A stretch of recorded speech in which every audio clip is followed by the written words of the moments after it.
Bonjour. Dans cette quatrième partie consacrée à la géométrie dans l'espace, nous allons voir comment nous repérer sur la sphère terrestre.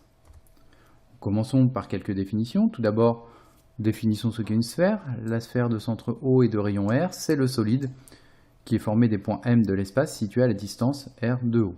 Donc finalement, cette définition est analogue à celle d'un cercle dans le plan.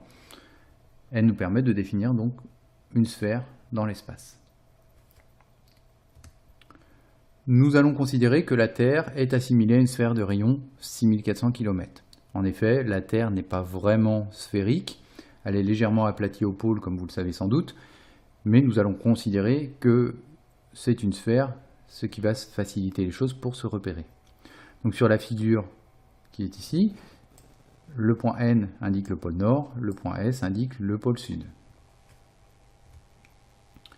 Donc si nous considérons un point M sur la sphère, qui est distinct des deux pôles, donc le pôle nord et le pôle sud que nous avons définis précédemment, un méridien de M, ça sera le demi-cercle de diamètre NS qui passe par le point M, et le parallèle de M, c'est le cercle, cette fois-ci on comprend un cercle complet, de la sphère, section de la sphère par le plan, passant par M et qui est perpendiculaire au segment NS. Donc ici, nous avons le méridien de M, qui joint les deux pôles par un demi-cercle passant par le point M, et le parallèle de M qui est ici, qui est en fait la section de la sphère par le plan qui va être perpendiculaire au segment NS. Donc le seul parallèle qui correspondra à un grand cercle, au niveau de la sphère terrestre, c'est l'équateur. Ici, vous avez l'équateur qui est représenté. C'est le seul grand cercle, ici, qui correspond à un parallèle. Et le méridien d'origine, on l'appelle le méridien de Greenwich. C'est un méridien qui passe par la banlieue de Londres. Donc là, si nous regardons sur notre carte, l'Angleterre et la Grande-Bretagne est ici, environ. Donc, le méridien de Greenwich, ce serait celui-ci qui est représenté ici, en bleu, légèrement plus clair que celui-ci.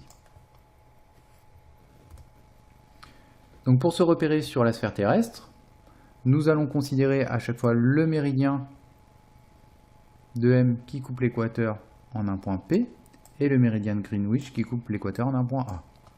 La longitude du point M, ce sera la mesure en degrés de l'angle AOP, suivie de l'indication ouest-ouest, et la latitude du point M est la mesure en degrés de l'angle POM suivi de l'indication nord ou sud. Donc regardons ceci tout de suite sur un exemple pour que ça soit plus parlant.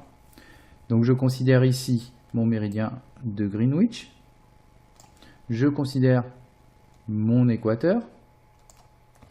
Donc la longitude, ce sera la mesure en degrés de l'angle AOP. Donc l'angle AOP qui est ici. Donc l'angle A, c'est le point d'intersection entre l'équateur et le méridien de Greenwich.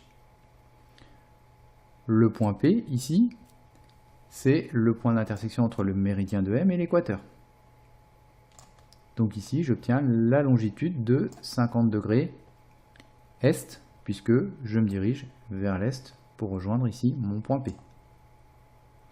La latitude, elle, ce sera la mesure de l'angle POM, qui est ici. Donc le point P, c'est toujours l'intersection entre le méridien de M et l'équateur.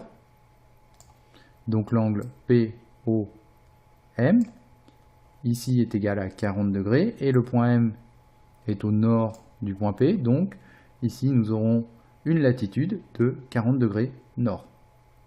Le point M est donc repéré par ses coordonnées géographiques qui sont 50 degrés est, 40 degrés nord.